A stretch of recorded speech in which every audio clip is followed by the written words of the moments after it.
പത്തനംതിട്ട നഗരത്തിൽ റിംഗ് റോഡരികിൽ ആരുടെയും കണ്ണെത്താത്ത സ്ഥലങ്ങളിൽ മാലിന്യ നിക്ഷേപം സർവ്വസാധാരണമായിരുന്നു.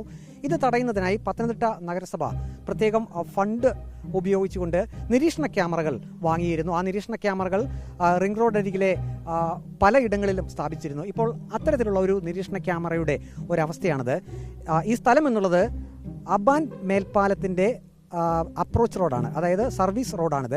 ഈ റോഡിൽ കൂടി ഗതാഗതം നിരോധിച്ചിട്ടുണ്ട്. ഇപ്പോൾ ഗതാഗതമില്ല, അതായത് നിർമ്മാണം നടക്കുന്നത് മൂലമാണ് ഗതാഗതം നിരോധിച്ചിട്ടുള്ളത്. പക്ഷേ ഈ നിരീക്ഷണ ക്യാമറയുടെ ഒരു അവസ്ഥ കാണുക, മുഴുവൻ കാട് കയറി കിടക്കുന്നു, പൂക്കളൊക്കെ വിരിഞ്ഞു നിൽക്കുന്നത് നമുക്ക് കാണാം.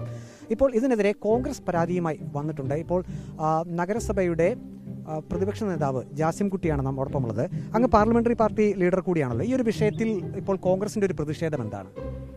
മാലിന്യമുക്ത പത്തനംതിട്ട എന്ന ലക്ഷ്യത്തിൻ്റെ ഭാഗമായിട്ടാണ് നഗരത്തിൻ്റെ പല ഭാഗങ്ങളിലായിട്ട് ക്യാമറ സ്ഥാപിച്ചിട്ടുള്ളത്.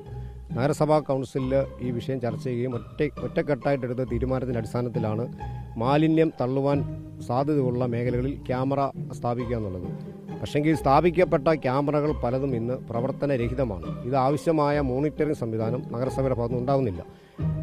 ഏറ്റവും കൂടുതൽ മാലിന്യം തള്ളിക്കൊണ്ടിരുന്ന മേഖലയാണ് നമ്മുടെ റിംഗ് റോഡിൻ്റെ വശങ്ങൾ. ആ റിംഗ് റോഡിൻ്റെ ഭാഗങ്ങളിൽ മാലിന്യം തള്ളുന്നത് തടയുവാൻ വേണ്ടിയാണ് നഗരസഭ തന്നെ ഇത്തരത്തിലുള്ള ക്യാമറകൾ സ്ഥാപിച്ചത്. ആ സമയത്തൊക്കെ പത്തനംതിട്ടയിൽ മാലിന്യം തള്ളൽ കുറവായിരുന്നു. എന്നാൽ ഇന്ന് ഇത് പ്രവർത്തനരഹിതമാണ് എന്ന് പബ്ലിക്കിനെ ബോധ്യപ്പെട്ട ശേഷം വീണ്ടും മാലിന്യം തള്ളുന്ന ഒരു സാഹചര്യമുണ്ട്. ഇവിടെ സൂചിപ്പിക്കുന്ന പോലെ മേൽപ്പാലവുമായി ബന്ധപ്പെട്ടിട്ടുള്ള നിർമ്മാണം നടക്കുന്നതുകൊണ്ട് ഇത് അതിൻ്റെ കണക്ഷനൊക്കെ ഡിസ്കണക്ട് ചെയ്തിട്ടുണ്ടെങ്കിൽ ഈ ക്യാമറ കൊണ്ട് മറ്റ് മാലിന്യം തള്ളുന്ന മറ്റ് മേഖലയിലേക്ക് പുനഃസ്ഥാപിക്കുവാനുള്ള ഒരു സംവിധാനം ചെയ്യണം. അത് അടിയന്തരമായി പത്തനംതിട്ടയിലെ ഡെങ്കിപ്പനി പോലുള്ള വലിയ മാരക രോഗങ്ങൾ പടർന്നു പിടിക്കാൻ സാധ്യതയുള്ളതിനാൽ ഇത്തരത്തിലുള്ള മാലിന്യം തള്ളുന്നതിന് എതിരായിട്ടുള്ള നടപടികൾ സ്വീകരിക്കുന്നതിൻ്റെ ഭാഗമായി ഈ ക്യാമറ വളരെ അടിയന്തരമായി ലക്ഷക്കണക്കിന് രൂപ വില വരുന്ന ക്യാമറകളാണ്. ഇത് ജനങ്ങൾക്ക് മാലിന്യം തള്ളുവാൻ സാധ്യതയുള്ള ആ മേഖലകളിലേക്ക് മാറ്റി സ്ഥാപിക്കണമെന്നാണ് ഞങ്ങൾ ആവശ്യപ്പെടുന്നത്. ഇപ്പോൾ അധികൃതരുമായി നിങ്ങൾ സംസാരിച്ചല്ലോ, അവരുടെ ഒരു വിശദീകരണം എന്താണ്?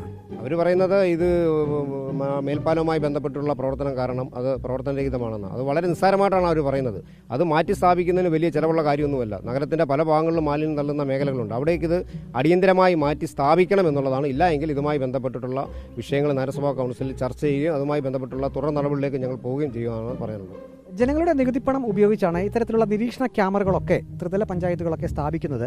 അപ്പോൾ അത് സംരക്ഷിക്കുകയും ഒപ്പം തന്നെ അത് എപ്പോഴും പ്രവർത്തിക്കുന്നു എന്ന് ഉറപ്പുവരുത്തേണ്ടതും അധികൃതരുടെ കൂടെ ഉത്തരവാദിത്തമാണ്. ഇപ്പോൾ കാണാം വിലപിടിപ്പുള്ള ഈ ഒരു നിരീക്ഷണ ക്യാമറയുടെ ഒരവസ്ഥ. അത് ആരും നോക്കാനില്ലാതെ കാടും പടപ്പുമൊക്കെ വളർന്ന് കയറി അത് നിൽക്കുകയാണ്. ഇനി കുറച്ച് നാളുകൾ കൂടി ഇത് ഇങ്ങനെ കിടന്നു കഴിഞ്ഞാൽ ഇത് ഉപയോഗശൂന്യമായി പോകും.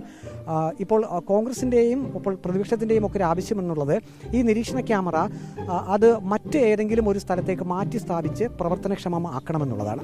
വീഡിയോ ജേർണലിസ്റ്റ് അജി കുടുംബനൊപ്പം reporter Praveen Purushothaman, in reporter, Pathanamthitta.